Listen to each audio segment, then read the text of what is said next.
আসসালামু আলাইকুম। আশা করি সবাই ভালো আছেন। স্বাধীন বাংলাদেশে আপনাদের সবাইকে স্বাগতম। আজকে যে বিষয়টা নিয়ে আলোচনা করব সেটা হচ্ছে সাম্প্রদায়িক দাঙ্গা। দেখেন, সাম্প্রদায়িক দাঙ্গা বলতে আমরা কি বুঝি সাধারণত? সাম্প্রদায়িক দাঙ্গা হচ্ছে সেটাই যেটা ধর্মীয় কারণে একজন আরেকজনকে আঘাত করে। কিন্তু বর্তমান বাংলাদেশে যেটা হচ্ছে বা যেটা অপপ্রচার চালাচ্ছে আমাদের পার্শ্ববর্তী দেশ, সেটা কি আসলে সাম্প্রদায়িক দাঙ্গা? দেখেন, বাংলাদেশে যে দু একটা ঘটনা ঘটছে এরকম, এটা অস্বীকার করার কোনো কারণ নেই। কিন্তু কোনো মুসলিম মানে হিন্দু যে আরেকজন হিন্দু এই জন্য কি কাউকে কেউ আঘাত করছে? এটা কিন্তু মোটেও না। কোনো হিন্দুকে কেউ মারছে তাহলে যাই দেখবেন যে আসলে সে হয়তোবা আওয়ামী লীগের রাজনীতির সাথে যুক্ত ছিল। কত মুসলিম মানে আওয়ামী লীগ নেতার বাসা পোড়ায় দিছে। কই ইন্ডিয়া কি এরকম নিউজ করছে যে আহ, মুসলিম ওই নেতার বাসা পুড়ে গেছে? এরকম কোনো নিউজ আপনারা পাইছেন কখনো? পান নাই। মানে মুসলিম হলে কিন্তু সেটা কখনো নিউজ হয়, মুসলিম হিসাবে নিউজ হয় না। কিন্তু কোনো হিন্দুর বাসায় যদি কেউ পুড়ে দেয় বা এরকম ঘটনা তো ঘটেনি, আমরা তো জানি যে যেই দুই একটা যদি ঘটে থাকে সেটা হচ্ছে রাজনৈতিক কারণে, ধর্মীয় কারণে কিন্তু না। এই জন্য কেন রাজনৈতিক কারণে ঘটনাকে আমরা কিন্তু সাম্প্রদায়িক দাঙ্গা হিসেবে বিবেচনা করতে পারি না। কারণ এটা কোনো ধর্মীয় কারণে কিন্তু ঘটেনি, এটা রাজনৈতিক কারণে ঘটেছে।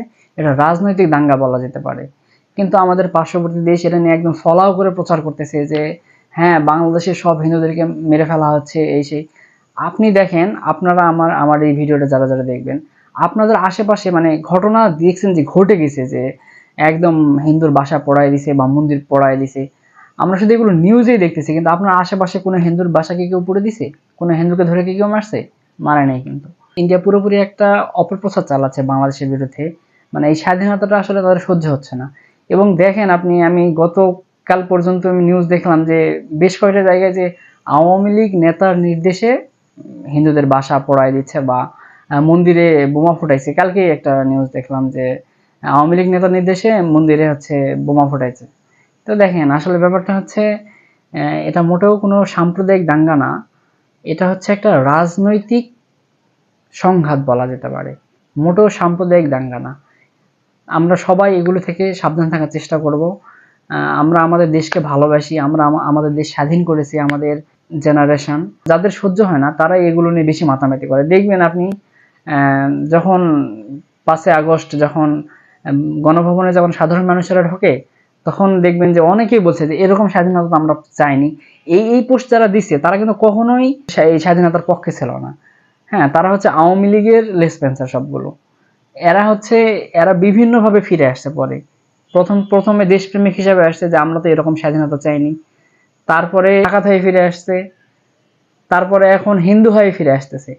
আমার ব্যক্তিগতভাবে বলি, আমার অনেকগুলো হিন্দু ফ্রেন্ড আছে ভালো ভালো। আমি কোনোদিন তাদের সাথে ধর্মীয় বিষয় নিয়ে কখনো বিতর্কও হয়নি আমার। এই যে এগুলো শোনার পর থেকে সবার কাছে ফোন টোন দিলাম যে আমাদের এলাকায় বা তোদের এলাকায় কি এরকম কিছু হয়েছে? বলে যে না, আমরাও শুনতেছি। তবে তারা একটু শঙ্কিত, মানে নিউজ এমন ভাবে ফলাভাবে প্রচার করা হয়েছে যে তারা আসলে ভয়ে আছে, কিন্তু আসলে কিছুই হয়নি এরকম। যে দুই একটা ঘটনা ঘটছে বা যে হিন্দু ভাইদেরকে হয়তো বা কেউ মারছে, সেটা সে হিন্দু এই জন্য কিন্তু মার খায় নাই, রাজনৈতিক কারণে। সে হয়তো আওয়ামী লীগ রাজনীতির সাথে জড়িত ছিল বা মানুষের উপর অত্যাচার করছে, এরকম কারণেই কিন্তু তার উপরে আঘাতটা আসছে। তো যাই হোক, আমরা এই ধরনের অপপ্রচার এগুলো থেকে আমরা বিরত থাকার চেষ্টা করি। আমরা আমাদের দেশকে ভালোবাসি, দেশের উন্নয়ন কিভাবে হয় বা সামনে আমরা কিভাবে আগাবো সেই চেষ্টা করি। সবাই ভালো থাকবেন। আল্লাহ হাফেজ।